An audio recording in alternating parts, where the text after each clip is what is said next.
Oke guys, welcome back to Daily Charting with Toshi, di mana kita akan daily chart your favorite cryptocurrencies. Dan sekarang kita masuk ke DCWT sesi pertama. Dan seperti yang kita bisa lihat di sini, dalam 24 jam terakhir, market koreksi sebesar 2,32%.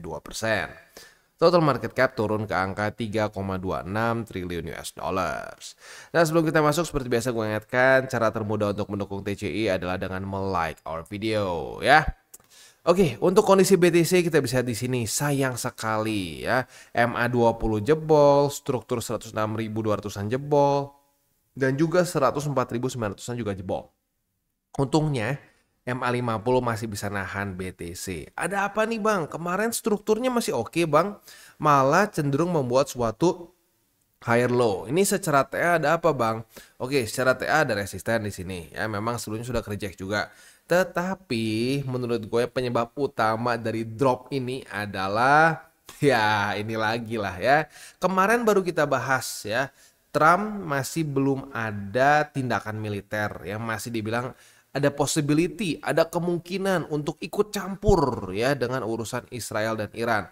Sekarang ya kurang dari 24 jam dari video yang kita bahas ya mengenai konflik Israel Iran ini, Trump memutuskan untuk ya dia akan ikut campur, dan ikut campurnya nggak main-main ya, nggak nanggung-nanggung.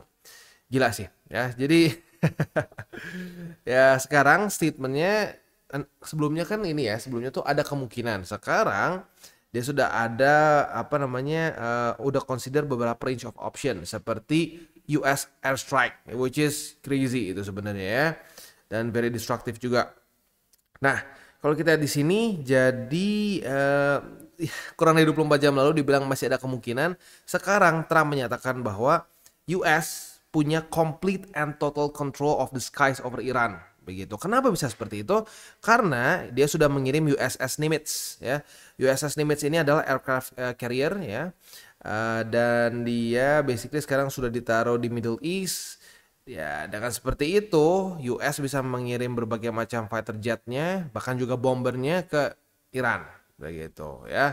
Dan bahkan seingat gue statement terakhir itu dia menyatakan untuk Iran memberikan total surrender, ya, menyerah total, begitu. Karena ya seperti yang kita sudah bilang, ya seperti kita sudah bisa lihat di sini ya, udah total air control, begitu. Jadi apapun yang terbang di apa namanya di daerah Iran itu akan ya bisa dengan gampang dihajar oleh apa namanya fighter jets dari US, begitu. So ya udah deadlock sebenarnya ya. Ya mungkin kemarin masih dia bilang ada kemungkinan tuh buat biar apa ya, biar gak terlalu kelihatan mungkin ya. Sekarang tiba-tiba surprise ya, sudah dikontrol 100% oleh US, begitu ya. Benar-benar ya. Nah, dan selanjutnya kalau untuk update-nya ya, jadi Israel baru saja sudah menyatakan bahwa dia sudah berhasil membunuh Ali Shadmani ya. Nah, dia itu adalah wartime chief of staff yang baru dari Iran setelah yang kemarin dibunuh. Jadi yang kemarin udah kena, udah mati ya di initial attack-nya di hari Jumat. Nah, yang baru udah mati lagi, yang si Ali Shadmani ini. Ya, jadi ya sebenarnya kalau mau ngomong ya sebenarnya udah kayak susah ya. Iran sudah nyaris tidak bisa ada perlawanan lagi, begitu ya. Ya kalau gue pribadi dari perspektif investor sih ya, kalau bisa udahlah ini stop, nggak usah dilanjutin lagi ya, karena toh juga kan udah benar-benar deadlock ya. Dan juga bisa dibilang ya target utamanya yang kemarin ya untuk ini apa namanya untuk daerah-daerah yang menyimpan plutonium atau uranium, gue lupa ya, itu kan udah ketembak juga gitu ya. So ya udahlah, kalau bisa udah ya sekarang stop, jangan lagi konflik tembak-tembakan lagi, karena setiap kali ada begini, apalagi kalau US sudah ikutan ya, market biasanya breakdance begitu ya. Ya jadi semoga udah jangan sampai ada yang keras kepala, udah Israel Iran stop ya, jangan perang lagi ya, stop aja, jangan jangan saling tembak-tembakan lagi ya. Dan ya semoga ini bisa dirundingkan dengan damai gitu ya. Ya tinggal satu sih ya, tinggal satu sesuai dengan video yang kemarin ya. Kalau buat yang penasaran silahkan boleh nonton, itu kita update juga mengenai beberapa skenario ya, walaupun sekarang skenario lebih jelas ya jadi yang kemana ya. Tapi buat lo yang penasaran boleh nonton lagi video yang kemarin kita sudah upload mengenai Israel Iran ini ya. Ya intinya ini kita mungkin masuk ke dalam, ini di tengah-tengah nih sebenarnya, di tengah-tengah antara skenario yang full fledged war seperti Vietnam dengan proxy war nih gitu. Jadi ya makanya kalau bisa udah beres begitu, karena yang bikin dulu Vietnam berantakan lalu bikin ekonomi juga jelek adalah karena dia perangnya jadi lama begitu. Nah kalau sampai ini ya udah nggak sampai lanjut tembak-tembakan, dan maka sekarang juga US kan belum ada tembakan sama sekali ya, dia cuma mengirimkan si aircraft carrier-nya ke sana ya, dan sudah menyiapkan juga jet tempurnya, tapi belum ada yang ditembak begitu. Nah semoga ya udah Iran mau rundingan ya udah, atau lebih tepatnya bukan rundingan ya, karena US meminta untuk Iran total surrender ya, unconditional surrender, jadi menyerah tanpa ada syarat sama sekali begitu kan. Ya semoga dilakukan supaya tidak ada kelanjutannya lagi ya, supaya tidak ada pertumpahan darah lagi, karena sudah lumayan banyak yang meninggal ya. Menurut data di sini ya oleh NBC, 224 orang sudah meninggal sejak serangan Israel pertama di Iran ya. Nah sementara di Israel sudah 24 orang meninggal. Itu serangan balik yang kemarin tuh loh, yang sering kita lihat IG tuh, yang wah langsung tembak-tembakan. Jadi totalnya udah nyaris 250 ya. Lebih tepatnya 248 orang yang sudah meninggal. Gua rasa udah cukup lah ya, udah cukup. Dan apa namanya, at the end of the day yang menjadi tragisnya adalah yang meninggal banyaknya orang-orang biasa begitu ya.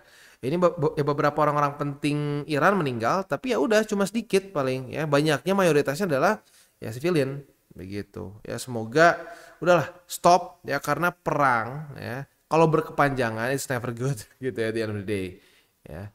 Ya tapi di waktu bersamaan ya, buat lo yang sudah pasang buy limit ya, tahu juga dengan statistik ini ya, buying the invasion, so ya apa namanya, ya ada untungnya juga sih sebenarnya. Cuman aduh, kalau bisa jangan waktu lagi perang deh, market tuh jangan drop gara-gara perang. Karena kenapa ya, sayang itu korban jiwanya gitu ya, manusia mati demi ya apa namanya, demi kepentingan negaranya masing-masing ya. Israel, Iran, US samanya lah udah ya. Ya semoga ini cepat beres saja begitu, karena pasti mereka akan ada selalu pembenarannya kok begitu ya. Kemarin Israel pembenarannya kan itu, dia mau nyerang apa namanya, tempat fasilitas untuk enrichment plutonium begitu. Itu kan menjurus ke ya nuklir gitu kan. Dan ya pasti akan selalu ada pembenarannya semua. Jadi ya udah stop semuanya, udah gencatan senjata, terus ya udah damai lagi aja begitu ya. Ya at least itu harapan kita. Tapi ya at the end of the day mereka akan menentukan seperti apa. Tapi kalau sampai ini berkepanjangan, misalkan Iran tidak mau menyerah, lanjut lagi perang gerilya dan seterusnya, ini bisa membuat market ya breakdance lagi begitu ya. Dan mungkin sebenarnya gini, kalau cuma breakdance doang nggak masalah ya, breakdown wah gitu ya. Kalau misalkan kita ngomong cuma purely dari perspektif BTC, oke lah ya. Tapi ini menurut gua akan dijadikan peluru lagi oleh the Fed untuk menyatakan bahwa lihat, kita sekarang ada konflik sama negara ini ya. Ini tarif akan semakin kacau gitu ya. Sorry, bukan tarif. Ini inflasi akan semakin kacau. Udah kena tarif, sekarang juga ada urusan ini ya. Nah, the Fed bisa menjadikan ini sebagai alasan lagi untuk tidak membuat monetary policy yang lebih loose begitu. Ya kan terakhir kan September nih kemungkinan besar cutting rates ya. Nanti apa, dimundurin lagi gara-gara ini. Nah, itu yang bisa membuat overall market ya jadi berubah lagi begitu. So, ya semoga ini cepat beres, blow over, and then ya udah. Ya, the Fed tetap masih sesuai dengan perkiraan sebelum-sebelumnya, kemungkinan besar di September cut rates-nya begitu ya. Oke. Economic calendar untuk hari ini coba kita cek ya. Ini hari Rabu ya. Penting sih harusnya ya. Hari ini kita akan keluar initial jobless claim dan crude oil inventories. Nah, ini cukup aneh karena kenapa? Besok ada initial jobless claim lagi. Jadi ini kok bisa ada dua ya? Nih. Besok juga ada initial jobless claim. So, I don't know ya kenapa bisa dua seperti ini ya. Tapi intinya siap-siap, malam ini di jam 7:30 malam dan di 8:30 malam kita akan keluar dua data penting ya. Jadi buat lo yang punya posisi futures dekat-dekat jam-jam rawan ini, pertimbangkan untuk tutup posisi. Buat yang konservatif, buat yang agresif minimal pasang SL ya. Oke, kita balik lagi ke BTC. Nah, untuk BTC, Bang, masih boleh nggak Bang buka posisi futures? Ya sebenarnya boleh-boleh aja ya, tapi gue harus ingatkan lagi ya, dalam posisi seperti ini ya, Kita nggak tahu nih kalau tiba-tiba ada apa lagi, misalkan Iran nembak tentara Israel lagi lah, atau misalkan mencoba untuk merusak apa namanya assets dari US di daerah Iran lah. Nah kalau itu terjadi, ada kemungkinan market bisa bergejolak lagi ekstrim begitu ya. Nah, jadi buat lo yang pengen buka posisi futures ya boleh-boleh aja, tapi harus sadar bahwa kali ini resikonya cenderung lebih besar begitu ya. Nah ngomongin soal futures ya, jangan lupa Margex sampai tanggal 30 Juni ya, mereka masih ada trading competition. Jadi buat lu yang sekali lagi ya, yang sudah mengerti cara trading futures, buat yang masih newbie, masih bengong, masih bingung gitu ya, ya jangan dipaksakan juga gitu. Tapi buat yang memang sudah terbiasa ya, nah boleh pertimbangkan untuk mengikuti trading competition dari Margex karena masih sampai tanggal 30 Juni ya. Jadi ada price pool sebesar 1000 USDT ya, dan setiap kali ada volume meningkat sebesar 1 juta USD akan ada penambahan lagi 100 USD. Begitu ya. Dan ini untuk 20 pemenang. Jadi 20 pemenang akan dibagikan prize pool nilai 1000 USD, bukan per orang 1000 ya, tapi prize pool 1000 USD untuk 20 orang begitu ya. Tentunya untuk top 20 ya. Oke, gitu aja kurang lebih. Kita sekarang ya main support kita sekarang kembali lagi M50 begitu ya. Ya semoga nahan sih ya, semoga nahan. Struktur pecah nggak si struktur pecah nggak bang? Yes, pecah ya. Di sini kan dia higher high, lalu di sini higher low. Kemarin udah bagus nih, udah sesuai semua nih, ya udah nahan nih, membuat higher low. Tiba-tiba kena urusan Israel Iran lagi, ya malah terbentuk lower low sekarang. Ya jadi pelemahan tren ini jelas ya. Nah tapi balik lagi ya. Emang bang kalau pecah struktur ini pasti langsung reversal? Nggak juga sih, ada kok contohnya. Dia tadinya higher high, higher low, higher high, higher low, tiba-tiba ada pecah kesannya pecah struktur, tapi tetap melanjut. Nah kayak contoh di sini nih, ini kan tadinya higher high, higher low, higher high, higher low. Nah di sini tiba-tiba terbentuk suatu lower high. Nah udah lower high, biasanya kan lower low kan, tapi enggak nih, ketahan oleh MA20. Jadi enggak mutlak juga. Tetapi kita nggak bisa pungkiri ya, itu ini tuh ya, movement seperti ini adalah pelemahan tren begitu, sama seperti di sini. Ini pelemahan tren begitu. So, ya sekarang kuncinya adalah di MA50. 50-nya nahan nggak? Kalau 50-nya nggak nahan, jebol juga, udah habis itu berarti ya. MA20 jebol, 50 jebol. Struktur udah membuat ya udah memulai, bukan cuma ini ya, bukan cuma sekedar lower high, tapi mulai membuat juga lower low. Ya udah, that's not good begitu. So ya sekarang harapan utama kita adalah MA50 di daily, bisa nahan nggak nih ya. Nah selanjutnya untuk di weekly mulai lebih seru nih sekarang ya. Ya tapi kalau kita lihatnya dari weekly sih ya masih belum kemana-mana juga sih. Ya kita lihatlah dalam beberapa minggu ke depan apakah kita akan tetap seperti di akhir 2023 nggak ya. Kalau masih akan tetap begini ya sebenarnya masih oke sih. Ya lagi-lagi gue udah bahas dari kemarin. Lebih baik sideways seperti ini ya dibandingin tiba-tiba breakdown gitu. Apalagi kalau sampai weekly maupun daily close di bawah dari 100.000 begitu. Itu udah efek kayak ini, kayak efek diskon begitu ya. Otak kita tuh suka ngelihatnya pokoknya depannya dulu gitu. Harga 99.999. Wah, harga 90 ribuan. Padahal enggak, itu harga 100.000 sebenarnya kan. Nah sama nih di otak kita, kalau sampai BTC kehilangan 100.000 ya di otak kita, wah udah nih BTC udah breakdown nih, harganya udah 90 ribuan lagi, padahal mungkin harganya di 99.999 begitu. Nah itu bahaya, jadi semoga saja bisa mempertahankan 100 ribunya, karena kita udah sampai berbusa ngasih tahu ya, setiap kali kehilangan 100.000 BTC pelemahannya lumayan begitu. Nih di sini ya lihat, hilang 100.000, hilang 100.000 di sini, jeder ya. Oke, itu kurang lebih untuk BTC-nya. Selanjutnya kita masuk ke DXY ya. Untuk DXY sendiri kondisinya itu kemarin menguat ya. Kemarin menguat dan ini ya berarti korelasi normal ya. Saat DXY menguat, BTC melemah begitu ya. Next BTCD. Untuk BTCD kita bisa lihat di sini masih diam di tempat yang sama sih kurang lebih ya, belum ada perubahan yang signifikan. Apakah dia minta dijemput oleh MA20? Ya tinggal kita lihat, kalau sampai nanti 20-nya menjemput terjadi pantulan ya berarti ada possibility kita bisa membuat higher high lagi begitu ya. Balance sheet juga masih sama ya, seingat gua sih. Yes, masih sama ya. Jadi ya sudah, ya tinggal ya semoga ini konflik cepat beres ya, dan mungkin selain dari ini juga yang penting adalah semoga the Feds mulai berani untuk mengeluarkan statement-statement yang lebih dovish begitu ya. Nah, kalau sudah mulai keluar statement-statement yang lebih dovish ya, lalu juga data mendukung terutama balance sheet, ya kita masih aja ada kemungkinan kok terjadi altcoin season ya, tapi jangan pernah mau dibohongin. Kita nggak perlu cut rates, kita nggak perlu ini QT-nya berhenti. Seperti ini pun kita bisa altcoin season. Data tidak menyatakan itu. Ya kemarin sempat ada yang lapor, bang, ada yang bilang tuh bang, ya katanya nggak perlu cut rates, ya nggak perlu tuh monetary policy yang lebih loose, ya nggak perlu the Fed, kita bakal bisa sendiri katanya. Siapa? Nggak bisa, tidak bisa, ya datanya menunjukkan tidak bisa. Setiap kali ya balance sheet turun, setiap kali kita QT nih ya. Nih QT ya, yang turun begini, balance sheet turun tuh namanya QT. Ya.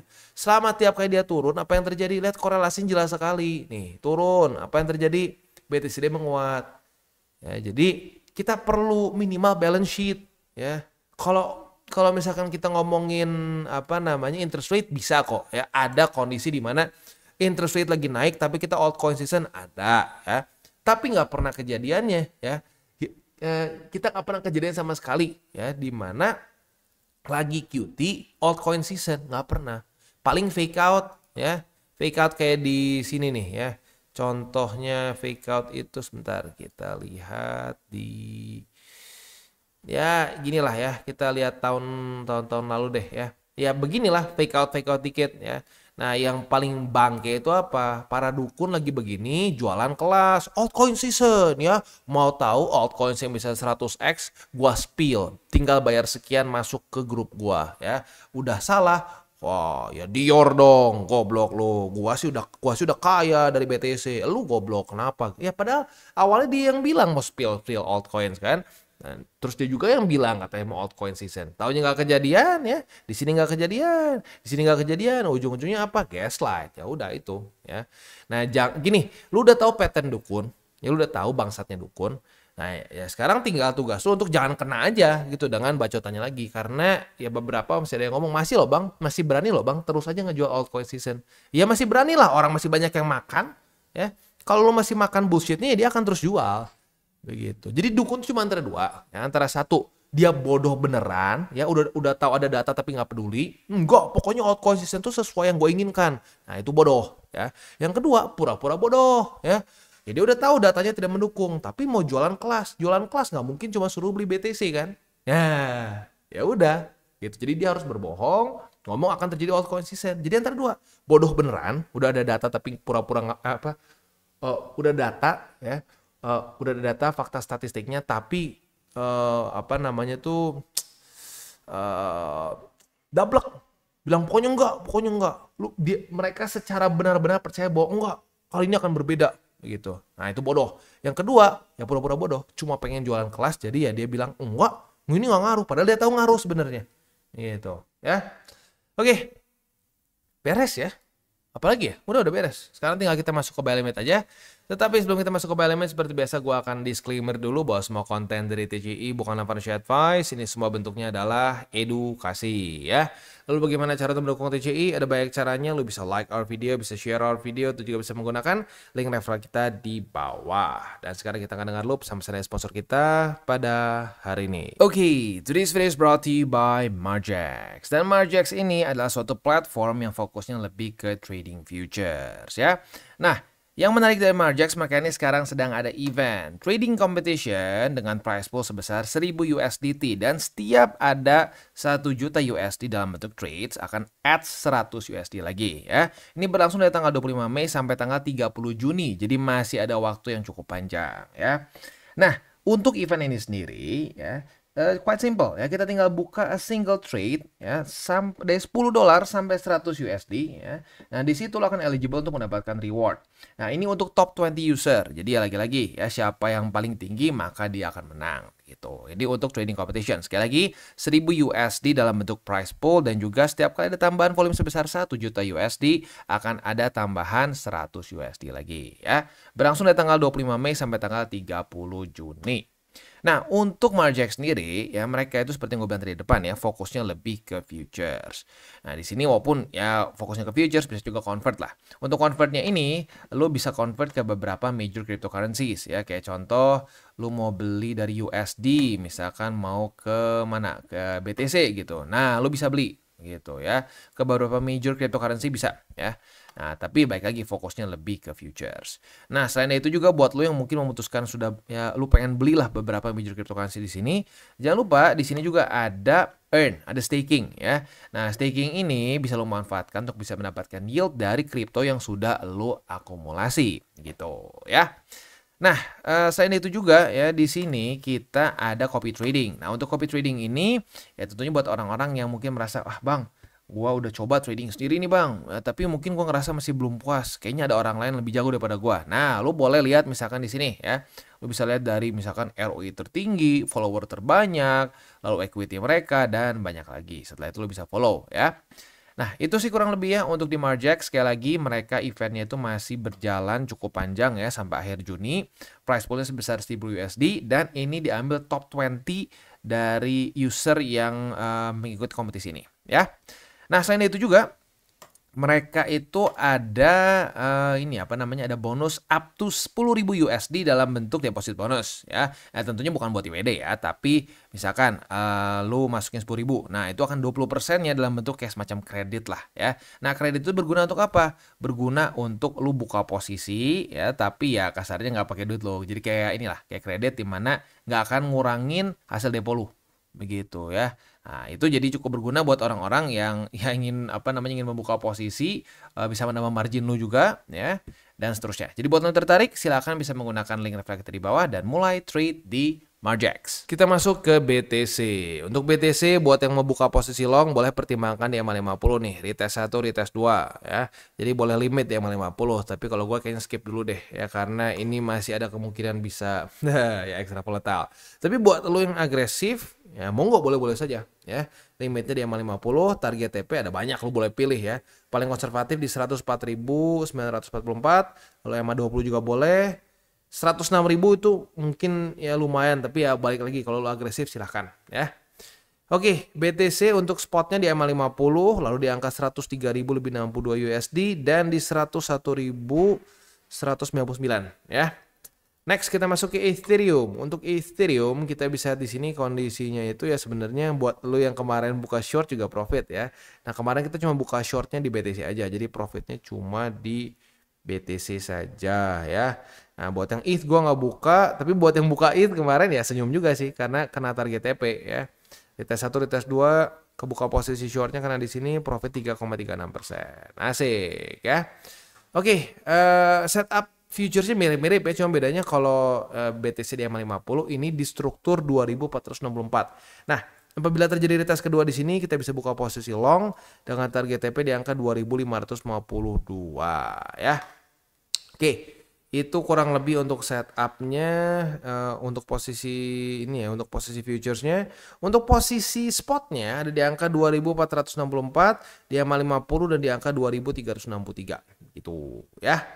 Oke, ya gue ingatkan sekali lagi aja ya, ya boleh-boleh aja buka posisi futures, tapi gue harus ingatkan dalam kondisi ini karena ya ini kemarin masih statementnya ada kemungkinan. Ya ada kemungkinan tiba-tiba sekarang USS Nimitz udah di Middle East ya. Berarti kan sebenarnya kemungkinannya cuma basa-basi itu kan ya. Nah, jadi ya ini lagi cukup banyak pergerakan. Ya ada orang yang sebenarnya suka sih dalam masa-masa seperti ini malah buka posisi gitu ya. Karena gampang kena, Bang. Iya benar ya. Ya tapi harus ingat juga berarti ya gampang juga bisa ya kena SL juga gitu ya. Jadi ya dalam masa-masa volatility tinggi itu tuh ya jadi kayak pisau bermata dua begitu ya. Bisa kena ke kita juga begitu. Tapi ya baik lagi gue kasih ke lo ya pilihannya. Mau trading mau tetap futures boleh ya, mau stop dulu boleh juga ya. Tapi kalau buat lo yang tetap buka posisi futures ya gue sarankan ini apa namanya, gue sarankan pasang SL begitu ya. Ya sebenarnya kemarin tetap profit sih ya. Tapi ya udah kita hindari dulu lah ya, kita hindari dulu ya, at least for me ya, gue hindari dulu lah begitu. Buat yang agresif monggo ya. Oke, kurang lebih seperti itu untuk DCWT sesi pertama. Nah selanjutnya ya kita jangan aja tipis-tipis ya. Jangan tipis-tipis ini ya mungkin sekarang gini buat para newbies mungkin melihatnya gini loh bang. Gimana nih bang, market kan lagi nggak jelas seperti ini. Apa mendingan kita tutup dulu posisi bang, kita cut loss dulu bang, ya. Nanti beli lagi di bawah. Itu sering sekali seperti itu. Dan gue cukup yakin nanti di komen di bawah akan ada 1-2 yang bertanya seperti itu. Bang, ini kan lagi jelek nih bang. Gimana kalau kita tutup dulu posisinya bang? Gak apa, rugi dulu dikit. Nanti turun lagi ke bawah baru kita masuk lagi bang. Ya sekarang gini pertanyaannya, ya. Turun ke bawah sampai mana? Begitu. Apakah 100.000? Apakah 95.000? Apakah 80.000? Apakah 70.000? Nah kalau lu nggak punya plannya, ya itu udah terlalu sering banyak orang yang seperti itu. Ya ujung-ujungnya kan jadi ya tebak-tebakan, jadi dukun, begitu. Ya. Tutup dulu posisi deh, ya. Nanti beli lagi di bawah, ya. Di mana di bawahnya? Belum tahu sih. Ya nanti aja deh, ya. Ya nanti ajanya apa? Nanti aja tunggu orang lain ngedukun gitu ya. Kayak di masa-masa sini kan banyak yang nggak mau beli ya. Ngapain beli BTC di sini ya? Bodoh, beli di atas ya. Ini kita bakal turun lagi kok ke 95.000 udah pasti katanya ya. Dari siapa ya nggak tahu, coba tanya sendirilah ya. Pasti katanya ya. Taunya nggak jebol kan? Dia malah naik ke atas. Terus gimana? Ya FOMO. Ya udah nggak usah diputar-putar lagi. Orang-orang yang nunggu di sini buat beli di sini pas ke atas FOMO, beli di pojok banyaknya. Ya nggak semua lah ya, tapi kebanyakan besar ya kebanyakan ya seperti itu ya, sebagian besar seperti itu ya. Makanya udahnya banyak yang aduh bang gimana ya bang, ini gini loh, ini benar-benar kejadian seperti ini ya. Wah nggak usah beli di sini, nanti juga turun dulu, besoknya ngepam tanggal 18 ya, udah gitu tanggal 19-nya turun gini, aduh gimana ya bang ya. Wah kayak gue udah cut loss bang. Cut loss ya. Iya kemarin kan ini terbang nih bang, udah terbang ya gue beli bang. Ya FOMO artinya kan, udah gitu turun lagi gue panik ya. Ya itulah ya. Ya itulah seremnya kalau kita tebak-tebakan harga ya. Tebak-tebakan harga tuh bikin capek hati serius ya. So kalau ada orang ini buat langsung ini advance aja gue jawab ya buat lu yang mau nanya, bang ini apa mendingan kita tutup dulu bang, ya nanti kita beli lagi di bawah. Ya, gue tanya balik, beli di bawahnya di mana, begitu ya. Terus analisanya kenapa harus di situ? Kalau sampai nggak kejadian gimana, begitu ya. Nah itu yang harus dipikirkan. Kita jangan cuma mikir, nanti bakal lebih cuan kalau kita beli di bawah. Iya kalau dapat, kita harus mikirnya gitu. Kalau dapat, ya makanya that's the beauty of DCA. Ya, saat lu DCA misalkan lu pertama beli lu sial di sini nih ya. Aduh, gua beli di sini ya tinggi sekali gitu ya. Tapi lu DCA di sini, harga rata-rata lu turun karena lu DCA ke bawah, ya DCA down, ya DCA ya benar ya, DCA down ya. Nah, turun lagi, lu beli lagi. Nah, harga rata-rata turun lagi. Beli lagi, turun lagi, beli lagi, turun lagi. Itu jadi lu nggak perlu pikirin kayak aduh bang nanti kalau gua beli di atas ini rugi dong bang ya, gua harus tutup dulu. Nggak perlu, DCA aja. Dengan DCA lu jadi nggak tebak-tebakan ya kan, harga rata-rata turun ya, karena yang penting kan harga rata-rata gitu. Harga rata-rata turun tapi tanpa lu harus nebak-nebak dia akan berhenti di mana gitu kan ya. That's the beauty of DCA ya. Makanya kenapa banyak orang ya yang terutama sudah lumayan lama di TCI yang udah nyobain DCA, yang udah nyobain aturan 70-30, itu kayaknya tenang banget trading gitu ya. Mau naik, mau turun senyum ya. Kalau turun puji Tuhan dikasih kesempatan buat akumulasi ya. Waktu naik puji Tuhan ya, kesabaran kita kemarin akumulasi sudah dibayar. Ya, harusnya seperti itu ya. Orang-orang seperti itu adalah orang yang tidak mencoba untuk timing the market. Mereka ya sadar bahwa ya mereka harus spend time in the market. Begitu ya sudah ya. Mereka spend time di market, nanti sudah waktunya profit ya senyum, begitu kan? Ya, jadi untuk para newbies ya semoga nggak banyak pertanyaan seperti itulah ya, karena biasanya selalu ada aja ya. Oke, kita tutup dengan 3 golden rules. Jangan pakai uang panas, jangan over leverage, berpikirlah jangka panjang. Dan apa yang terakhir, salam tabur tuai. Ingat, apa yang lu tabur akan lu tuai, jadi taburlah sebanyak mungkin hal baik. Oke guys, jadi itu adalah akhir dari segmen DCWT kita pada hari ini. Dan jangan lupa bagi kalian yang merasakan manfaat dari segmen ini, jangan lupa untuk share ke teman-teman kalian.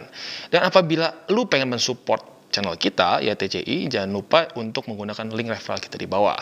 Nggak wajib ya, tetapi apabila lu menggunakan link referral kita di bawah, ada macam-macam ya, dari Bybit, Huobi, Maxi, toko kripto, dan banyak lagi ya.